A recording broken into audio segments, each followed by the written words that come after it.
तो हम लोग आगे एक नए वीडियो पे और आज हम लोग देखने वाले हैं पॉलिटेक्निक इंजीनियरिंग के बारे में और पैरामेडिकल के बारे में हम लोग आज जानने वाले हैं। ये आप लोग को 11/7/2024 को ये सूचना निकला था कि आखिर पैरामेडिकल और पॉलिटेक्निक इंजीनियरिंग के लिए फॉर्म अप्लाई कब होंगे और इसका एग्जाम डेट भी क्लियर हो चुका है कि आखिर इसका एग्जाम कब होगा, एडमिट कार्ड कब जारी होंगे, इन सब की सूचना मैं आज आप लोग को देने वाला हूँ। यहाँ पे देख रहे होंगे, यहाँ पे लिखा हुआ है, देखिए कि डिप्लोमा सर्टिफिकेट प्रवेश प्रयुक्ता परीक्षा 2024 ये बीसीएसई बोर्ड के द्वारा क्या किया जाता है, कंडक्ट कराया जाता है। ये बिहार सरकार एंट्रेंस एग्जाम लेती है कि बहुत सारे बच्चे जीएनएम एएनएम करना चाहते हैं या फार्मेसी करना चाहते हैं या पॉलिटेक्निक इंजीनियरिंग करना चाहते हैं और उनके पास पैसा नहीं है और वो चाहते हैं कि सरकारी कॉलेज उसके लिए मिल जाए, तो उन सब के लिए एक सुनहरा मौका आ चुका है। आप लोग अच्छे तरह से जानेंगे कितने रुपए लगेंगे, कब से कब तक इसका रजिस्ट्रेशन होगा, कब कि इसका एडमिट कार्ड जारी होगा, आखिर कब इसका एग्जाम होने वाला है, इन सब की जानकारी इस वीडियो में देने वाला हूं। यहाँ पे देख रहे होंगे, यहाँ पे लिखा हुआ है क्या चीज, यहाँ पे देख रहे हैं यहाँ पे एक लिखा हुआ है कि पीई, ये आप लोग को एक पीई के लिए फॉर्म भरा रहा है, एक पीएम के लिए फॉर्म भरा रहा है और एक पीएएमएमएम के लिए फॉर्म भरा रहा है। ये तीनों की चीज़ क्या है मैं सबकी चर्चा करूँगा। देखिए, पी का मतलब है पॉलिटेक्निक इंजीनियरिंग और पीएम का मतलब है क्या, पैरामेडिकल। लेकिन ये इंटर स्तरीय है, जो कि बच्चे इंटर पास हो चुके हैं उनके लिए है पीएम, और ये पैरामेडिकल मैट्रिक लेवल के लिए है। तो देखिए, ये पी का मतलब क्या हो गया, पॉलिटेक्निक इंजीनियरिंग, और पीएम का मतलब क्या हो गया, पैरामेडिकल हो गया, लेकिन ये इंटर स्तरीय है, और ये हो गया पैरामेडिकल मैट्रिक स्तरीय। यहाँ पे देखिए, यहाँ पे लिखा हुआ, देखिए देख रहे हैं कि पॉलिटेक्निक पाठ्यक्रम पीई बिहार राज्य के अंतर्गत राज्य निजी पॉलिटेक्निक संस्थानों में अभियांत्रिक डिप्लोमा पाठ्यक्रम, मतलब पीई का मतलब क्या हो गया, अगर आप पॉलिटेक्निक इंजीनियरिंग बिहार कॉलेज से करना चाहते हैं, बिहार के किसी गवर्नमेंट कॉलेज से करना चाहते हैं पॉलिटेक्निक इंजीनियरिंग, तो उसके लिए फॉर्म अप्लाई कर सकते हैं। और दूसरा दे रखा है पैरामेडिकल माध्यमिक स्तर, यहाँ पे दे रखा है, देखिए दूसरा क्या, पैरामेडिकल माध्यमिक स्तर पाठ्यक्रम पीएएम, मतलब क्या, पीएमएम का मतलब क्या हुआ, पैरामेडिकल जो है मैट्रिक स्तरीय, बिहार सरकार के विभिन्न अस्पतालों संस्थानों में पैरामेडिकल के ड्रेसर पाठ्यक्रम के लिए। देखिए, आप लोग अगर मैट्रिक लेवल से पैरामेडिकल करना चाहते हैं तभी आप इसके लिए फॉर्म अप्लाई कर सकते हैं। और तीसरा दे रखा है पैरामेडिकल इंटर स्तरीय, जिसको हम लोग पीएम बोलते हैं, बिहार राज्य के विभिन्न राजकीय निजी अस्पतालों और संस्थानों में पैरामेडिकल के पाठ्यक्रम के लिए। तो देखिए, आप लोग अप्लाई किसके किसके लिए कर सकते हैं, पीई के लिए भी कर सकते हैं, पीएम के लिए भी कर सकते हैं और पीएमएम के लिए भी कर सकते हैं। आप लोग अच्छे तरह से मैं सब कुछ, ये आप लोग तो जान ही गए होंगे कि ये है आप लोग पॉलिटेक्निक इंजीनियरिंग, और ये पैरामेडिकल है जो इंटर स्तरीय है, और ये पैरामेडिकल जो है मैट्रिक स्तरीय है। तो आइए हम लोग एक एक करके पहले जान लेते हैं कि आखिर इसका फॉर्म कब से कब तक फिलअप होगा और इसका एडमिट कार्ड कब जारी होने वाला है और इसका एग्जाम कब होने वाला है। देखिए, यहाँ पे दे रखा है कि ऑनलाइन रजिस्ट्रेशन जो है स्टार्टिंग डेट 12 को रखा गया है, मतलब आज ही से इसका रजिस्ट्रेशन होने वाला है। लेकिन एक बात और मैं बता दूं, ये 12 अप्रैल से शुरू हो रहा है, तो आप लोगों को 12 अप्रैल के ही नहीं करा लेना है, आप लोगों को कम से कम 2 रोज बाद, ताकि सर्वर अच्छे से चलने लगे। बहुत सारे बच्चे ये हैं कि ये तुरंत क्या करने लगते हैं, पैरामेडिकल के लिए जैसे ही जिस दिन ही अप्लाई शुरू हुआ उसी दिन करा लेते हैं, जिसकी वजह से हो सकता है कि उनका पेमेंट फंस जाता है या कोई इशू आ जाता है। तो इसलिए आप लोग 12 तारीख से, जो 12 अप्रैल से फॉर्म अप्लाई शुरू हो रहा है, तो 2 रोज बाद मान के चलिए कि 14 को आप लोग क्या करेंगे, अप्लाई करेंगे। इस बात को ध्यान रखिएगा। तो स्टार्टिंग कब हो रहा है, तो 12 अप्रैल को, और क्लोजिंग डेट कब है, ये 11/5, मतलब देखिए 12 तारीख से चलने वाला है, 12 अप्रैल से, और ये भरा जाएगा 11 मई तक, मतलब पूरे एक मंथ 12 अप्रैल से शुरू हो रहा है और 11 मई तक फॉर्म अप्लाई होंगे। मतलब मान लीजिए कि आपको एक मंथ पूरे फॉर्म क्या होने वाला है, अप्लाई होने वाला है। कितने मंथ, एक मंथ आप फॉर्म अप्लाई आसानी से कर सकते हैं, इस बात को ध्यान रखेंगे।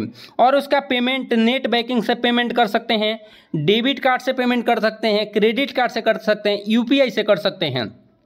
और पेमेंट कब तक आप लोग जमा कर लेंगे, 14 मई तक आप लोग पेमेंट जमा कर सकते हैं। देखिए, अप्लाई करने के लिए तो आप 12 अप्रैल से 11 मई तक कर सकते हैं, लेकिन अगर पेमेंट जमा की बात हो रही है तो 14 मई तक आप लोग पेमेंट अगर जमा करना चाहते हैं तो 14 मई तक आसानी से आप लोग पेमेंट क्या कर सकते हैं, जमा कर सकते हैं। इसके लिए कोई इशू नहीं है।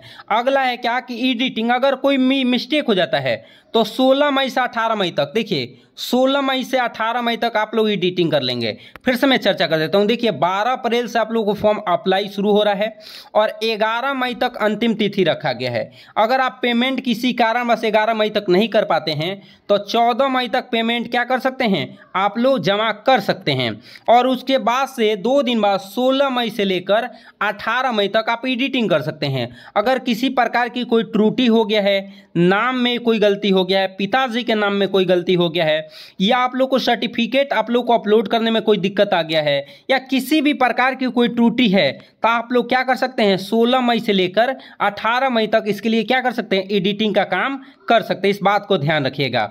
और अपलोडिंग, ये एडमिट कार्ड कब जमा, अपलोडिंग कब होगा, 13/6 को, मतलब 13 जून को आप लोग का एडमिट कार्ड अपलोड हो जाएगा। और उसके बाद से आप लोग को देखिए, पहले पॉलिटेक्निक इंजीनियरिंग का एग्जाम होगा। तो पॉलिटेक्निक इंजीनियरिंग का एग्जाम जो है वो 22 को होने वाला है। 22 जून को पॉलिटेक्निक इंजीनियरिंग का एग्जाम होगा, याद रख लेंगे। सबसे पहले पॉलिटेक्निक इंजीनियरिंग का एग्जाम होगा 22 को, और उसके बाद से 23 जून को किसका होने वाला है, तो 23 जून को आप लोग को पीएम मतलब पारा मेडिकल मैट्रिक इंटर स्तरीय, और पारा मेडिकल ये एमएम का मतलब हुआ पारा मेडिकल मैट्रिक स्तरीय, दोनों का एग्जाम कब होने वाला है, 23 को। और इस बात को याद रख लीजिएगा कि देखिए, ऐसा नहीं हो सकता है कि जो डेट दिया गया है इसी डेट पे आप लोग का एग्जाम हो जाए, क्योंकि हो सकता है कि इलेक्शन की वजह से डेट बढ़ भी सकता है। तो इस बात को ध्यान रखेंगे। और अच्छे तरह से जब भी आप फॉर्म अप्लाई करवाने जाएंगे तो अच्छे से आप लोग देखभाल करके फॉर्म अप्लाई करवाइएगा। और फॉर्म अप्लाई होंगे कैसे, इसके बारे में आइए हम लोग चर्चा कर लेते हैं, और कितने रुपए लगेंगे, इन सब की चर्चा। एक बात मैं इसके पहले यहाँ पे आयु सीमा में बता दूं, तो देखिए यहाँ पे पीई के लिए आयु सीमा क्या है, तो देखिए इसके लिए कोई सीमा निर्धारित नहीं है। पी मतलब पॉलिटेक्निक इंजीनियरिंग के लिए कोई सोचता है कि आयु सीमा कितना होना चाहिए, तो देखिए पीएम के लिए माध्यमिक स्तर पाठ्यक्रम समूह के लिए न्यूनतम अथवा अधिकतम आयु निर्धारित नहीं, इसके लिए मतलब कोई सीमा नहीं है कि आप लोग कितने वर्ष से कितने तक आप एग्जाम दे सकते हैं। PAMMM के लिए है, देखिए यहाँ पे दे रखा है कि 31/12/2024 को आपका न्यूनतम 15 वर्ष आयु हो जाना चाहिए। मतलब 2024 दिसंबर में 31 तारीख तक 15 वर्ष आप हो जाते हैं तो आप अप्लाई इसके लिए कर सकते हैं। और अंतिम कितना है, 30 वर्ष तक आप लोग अप्लाई कर सकते हैं। 30 वर्ष के पहले मतलब 30 वर्ष तक, और आप लोग को 15 वर्ष न्यूनतम कितना चाहिए, 15, अधिकतम 30 वर्ष। और 15 कब तक होना चाहिए, आप लोग को 2024 31/12 तक होना चाहिए। तो इस बात को ध्यान रख लेंगे। और आ जाते हैं इसके बाद से क्या चीज़, ये तो हो गया मैट्रिक स्तरीय के लिए।